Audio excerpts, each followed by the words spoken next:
Uttar Pradesh power corporation limited में कार्यकारी सहायक के लिए वैकेंसी आई है। तो अब हम इस नोटिफिकेशन को समझेंगे कि इसमें क्या एलिजिबिलिटी है, कितनी उम्र सीमा है, कितना फ़ीस देना है, कब से कब अप्लाई कर सकते हैं और बाकी जो भी जानकारी ज़रूरत है अभी हम उन सब के बारे में डिस्कस करेंगे। तो शुरू करते हैं। इसमें जो है यह है कार्यकारी सहायक के लिए Uttar Pradesh power corporation limited में। तो ये है टोटल पोस्ट, देखते हैं कितने हैं। ये जो अनरिजर्व्ड होते हैं जनरल, उनके लिए 416, ईडब्ल्यूएस के लिए 103, अनपिछड़ा वर्ग नॉन क्रीमी लेयर के लिए 278, अनुसूचित जाति के लिए 216, अनुसूचित जनजाति के लिए 20। तो टोटल हो जाता है 1033 पोस्ट अप्रॉक्सीमेट।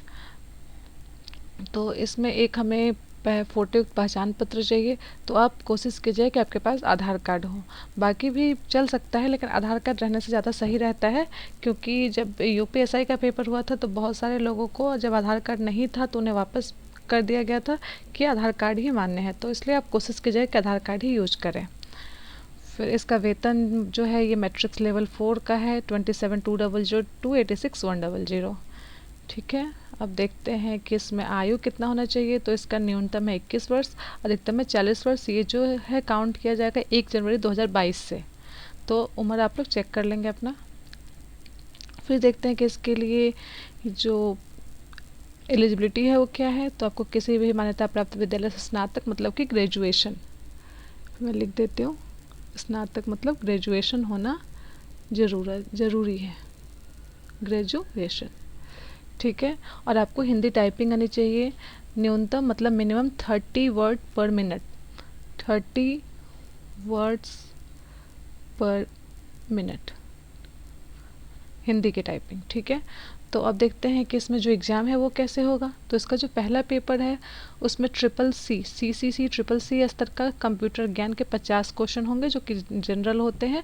अगर आप प्रीवियस के क्वेश्चन अच्छे से प्रैक्टिस करते हैं तो ये इसमें 20 नंबर ही क्वालिफाइंग लाना है, कम से कम 20 नंबर है, 20 नंबर दिया हुआ है तो ये आपको ईजिली आ जाएगा। तो ये पहला पेपर कंप्यूटर का होगा आपका। फिर जो दूसरा पेपर है आपको 20 नंबर लाना है। इसमें पहले पेपर में ज़रूरी है, क्योंकि अगर आप पहला पेपर पास नहीं होता तो आपका सेकंड पेपर चेक ही नहीं होगा। तो फिर उसके बाद हम देखते हैं कि ये जो दूसरा पेपर होगा इसमें 4 सब्जेक्ट हैं। पहला है जीएस सामान्य अध्ययन जिसमें 25 क्वेश्चन होंगे।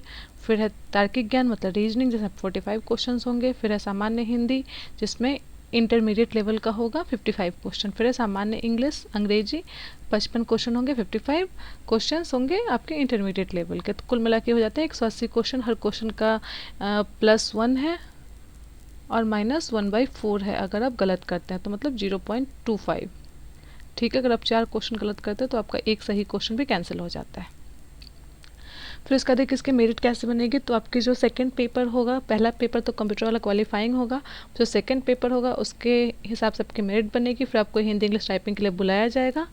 तो इसमें 3 लोगों को बुलाया जाएगा, मतलब अगर 1000 वैकेंसी है तो लगभग 3000 लोगों को ±100 जो भी उस टाइम पे फाइनल वैकेंसी होगी उसके हिसाब से।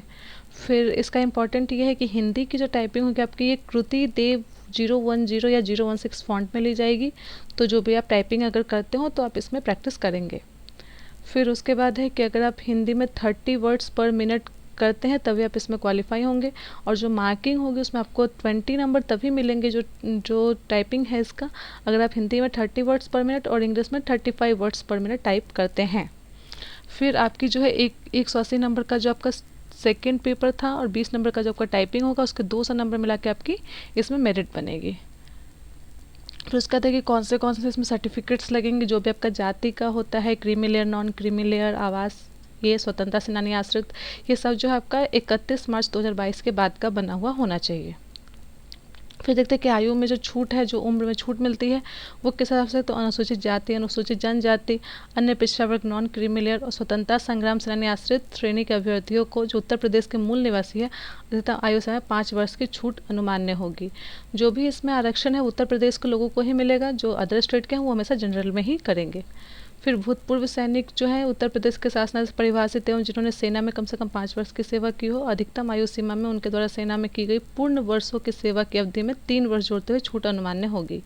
फिर विकलांग अभ्यर्थियों के लिए आयु सीमा 15 वर्षों की छूट अनुमान्य होगी, मतलब विकलांग अभ्यर्थियों को 15 साल की छूट है, जो भी मैक्सिमम एज लिमिट है, मतलब 40+15 हो जाता है।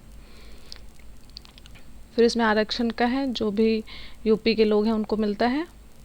फिर देखते हैं कि फ़ी कितनी है फॉर्म अप्लाई करने की। तो जनरल और EWS के लिए 1180 है, जो कि थोड़ी ज़्यादा है, तो आप पहले से ही इसका डेट मैं बता दूंगी, फिर आप फ़ी का बंदोबस्त कर लेंगे। फिर अनुसूचित जाति जनजाति श्रेणी के लिए 826 रुपये, और विकलांग अभ्यर्थी जो उत्तर प्रदेश के हैं उनके लिए 12 रुपये, और जो अनुसूचित जाति जनजाति जो अलग दूसरे स्टेट के हैं वो जनरल में ही आएंगे तो उनको 1180 रुपये ही देने पड़ेंगे। फिर देखते हैं कि इसका जो ये कैसे करना है। तो आपकी जो ऑफिशियल वेबसाइट है आप इस पे जाके आवेदन करेंगे। फिर इसकी डेट्स चेक कर लेते हैं। जो इसकी डेट है ये 19/8/2022, मतलब 19 अगस्त 2022 से 12 सितंबर 2022 तक इसका है। इतने में आपको फ़ी भी जमा करनी है, और जो चालान से अगर भुगतान करते हैं तो भी आपको 19 से 14 के बीच में कर लेना है। तो मैं आपसे कहना चाहूँगी कि आप लास्ट डेट का जो है वेट नहीं करें। लास्ट डेट पे क्या होता है कि वेबसाइट क्रैश करने लग जाती है 2-3 दिन पहले। जैसे अभी UPSSC PET के भी अप्लाई करने में हुआ था, तो डेट एक्सटेंड की गई, तो आप डेट एक्सटेंड होने के भरोसे या फिर इस भरोसे के लास्ट में अप्लाई करेंगे, आप नहीं बैठेंगे। ये लगभग ऑलमोस्ट 1 महीने 25 दिन का टाइम होता है, तो आप इसमें पहले ही अप्लाई कर लेंगे। आप कोशिश करेंगे कि अगस्त में ही अप्लाई कर दें।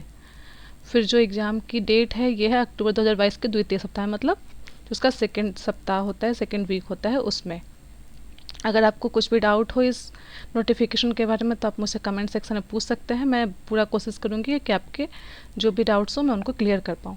थैंक यू सो मच अपना समय देने के लिए। धन्यवाद।